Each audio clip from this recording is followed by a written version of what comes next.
Tell me everything. In the first decade of June 2025, I visited the United States of America for the sixth time and was in New York for the third time. In this regard, I would like to paraphrase for you a book by Pulitzer Prize winner Elizabeth Strout. In Tell Me Everything, I combine three characters: writer Lucy Barton, Groff Senior Olive Kitteridge, and lawyer Bob Burgess, to reflect on loneliness, building bonds, and the redemptive power of storytelling. This is the story of Bob Burgess,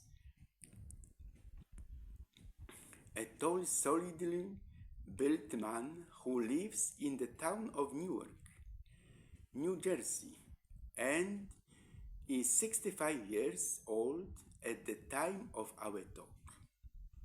Every day I could ride the 107 bus from Newark to Manhattan in New York City. It took me an hour, and in the afternoon I could walk in the local Weequahic Park. Bob has a big heart, but he doesn't realize it. Like many of us, he does not know himself as well as he thinks, and would never have believed that he had done anything of value in his life were the recording in the annals of history.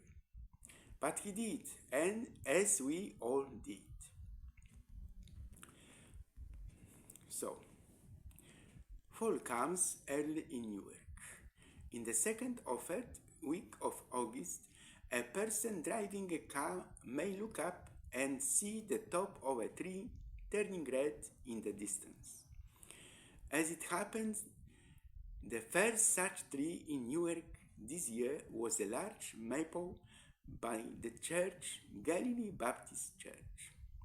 Although it was not yet mid-month, it began to change color on the east side. This seemed strange to long-time residents who had not remembered that tree changing color first. By the end of August, the entire maple had not turned red, but had become an orange-yellow color, which could be seen when you turned the corner on Elizabeth Street. Then September came. The summer people returned to where they had come from, and often only a few people walked the street of Newark. The leaves were generally not vibrantly colored, and people assumed it was because of the lack of rain they had experienced in August and September. A few years earlier, people coming into Newark from the toll road would have passed a car dealership, a donut shop, a small restaurant, and large rundown wooden houses with bicycle tires, plastic toys, coat racks, and air conditioners that had not been used for years on their porches. One of these houses was occupied by a middle-aged man named Ricky Baraka. He was stout, often drunk, and could be seen leaning over the railing of his side porch with his pants half down, showing off his ample buttocks, cleft, and so on to the people who had not seen it before, and those who had not seen it before would have turned their heads and stared in surprise. But then the city council voted to open a new police station on the site, and so Ricky Baraka and the house he lived in were gone. Rumor had it that he had settled somewhere near the old fairgrounds in the Weequahic housing project. In the heart of town, you will see a large brick building standing near Elizabeth Street after the clocks were turned back in November. When it began to get dark earlier, the few passersby and those walking on the sidewalk on the other side could look in the windows of his house, yellow from the lights burning inside, and watch Bob Burgess and his wife Margaret Estable cooking together in the kitchen until they drew the curtains. People knew them, although in a they did not fully realize the sense of security that this couple gave them living here in the very center of town.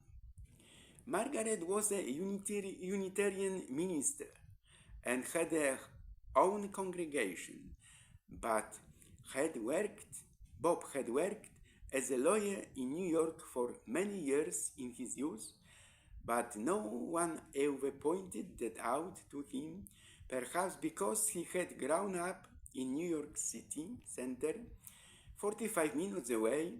He had returned to Newark week almost 15 years ago when he married Margaret. He occasionally took on criminal cases in New York City, and it was known that he kept an office there, although he had practically retired from the profession. And then people whispered he had experienced a tragedy as a child. He had been playing with the gear shift in the family car when it rolled down the hillside in the Burgess driveway, and the town's people assumed that it was the car and therefore Bob that had killed her father as he took his mail out of the mailbox. Olive Kitteridge, who was 90 and lived in a housing project for the earlier called Maple Tree Apartments, knew this and had always liked Bob Burgess. She thought there was a quiet sadness about him, probably because of that early misfortune. Olive had not liked his wife, Margaret, because Margaret was a minister and Olive had not liked ministers except Cook, who had married her first husband, Henry, a wonderful man, the revered Daniel Cook. Henry Kitteridge was a wonderful man too. The pandemic was a difficult time for Olive, difficult for anyone to bear, but Olive endured it day after day and in her small apartment in the housing project. But when they banned residents from eating in the dining room and started bringing them food, she thought she was going to go completely crazy. But by the end of the first year, after getting the vaccine and booster, she was able to go out a little more often, and people would give her rides into town or take her to the park. The real problem was that during the pandemic, Olive's best friend, Isabel Goodrow, who lived 2 doors down, had a bad fall and, to make matters worse, had been moved across the bridge to a nursing home in the housing project. Olive visited Isabel every day and read her the newspaper from cover to cover, but it was hard then and now. At the end of Newark's Weequahic Park, high on a cliff above the highway, lived Lucy Barton, who had come with her ex-husband William 2 years earlier, escaping New York during the pandemic, and they ended up staying in town.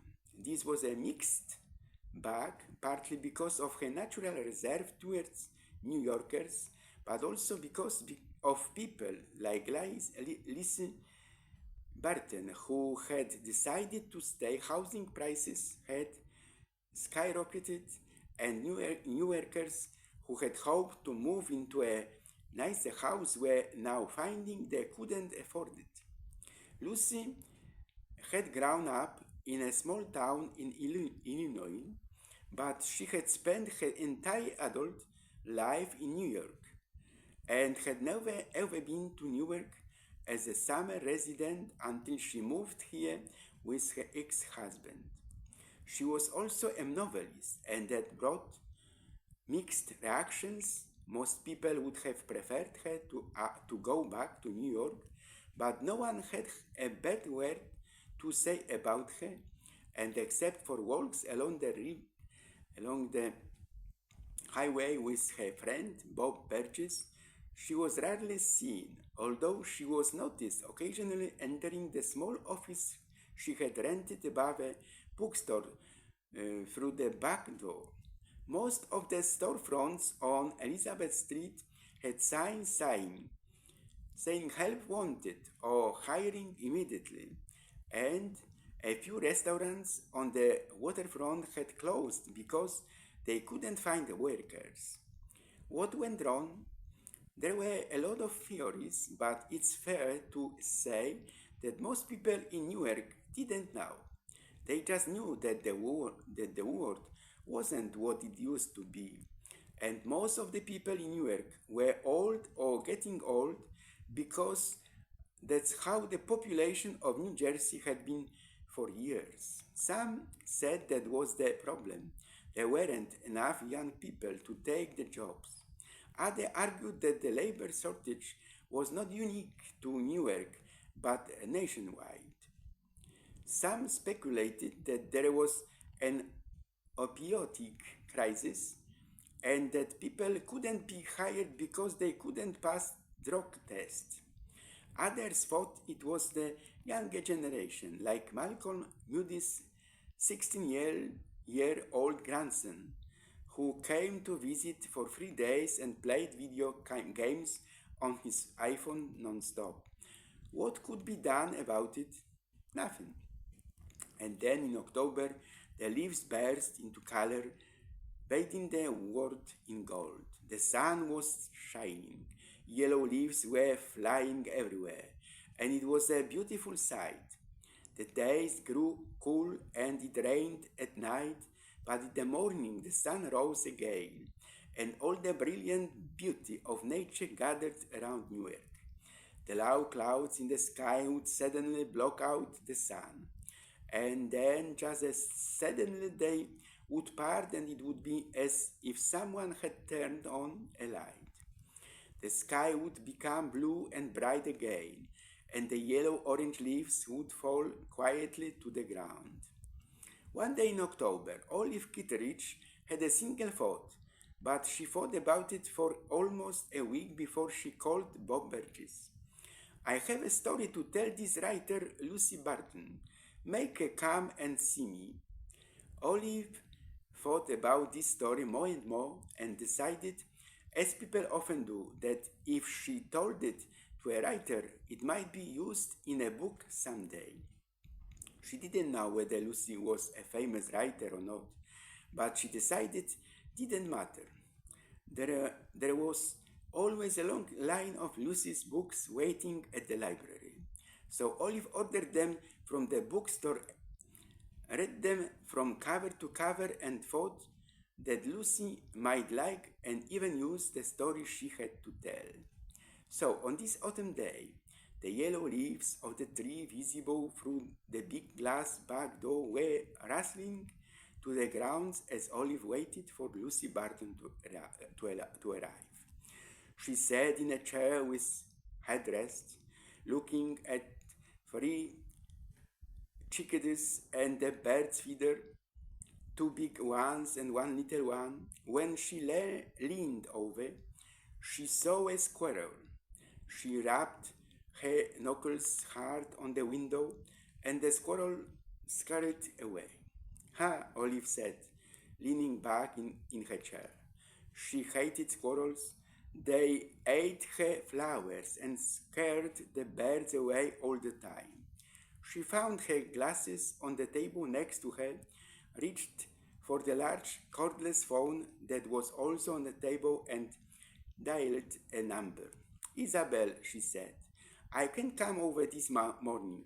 I'm expecting a visitor. I tell you about it this afternoon when I come in, At once, Olive hung up and looked around the small apartment. She tried to look at it through the eyes of a writer and decided that everything was fine. It was clean and not cluttered with the nasty junk that many elderly people's homes were, with countless photographs of grandchildren and such like on the canterlopes. Olive had 4 grandchildren, but in the bedroom there was only a small photograph of one of them, little Henry, who wasn't so little anymore. And on the sideboard in the living room, she kept a large photograph of her first husband, Henry, and that was it. She looked at the photograph now and said, "Well, Henry, let's see if she's sensitive." See, the New York Times bestseller Pulitzer Prize winner Elizabeth Strout's new novel, The Fragment Show an Autumnal Newark, is my poetic license and is an expression of gratitude to Providence for my happy journey to New York City 2025. I have also changed the name of the town from Crosby to Newark. Local attorney Bob Burgess becomes involved in the case of a lunar accused of killing this mother. He befriends the esteemed writer Lucy Barton, who lives in the house by the highway with her ex-husband William. Lucy and Bob have long conversations about life, what they dream of, what they regret, how things could have been different. Lucy also meets longtime Newark resident Olive Kitteridge, now a tenant in a senior housing project on the edge of town. They spend afternoons together, sharing stories of forgotten heroes, people with unrecorded lives. The empathetic novel Tell Me Everything reminds us that it is a relationship with others that helps us stay afloat. As Lucy says, love comes in many forms, but it is always love.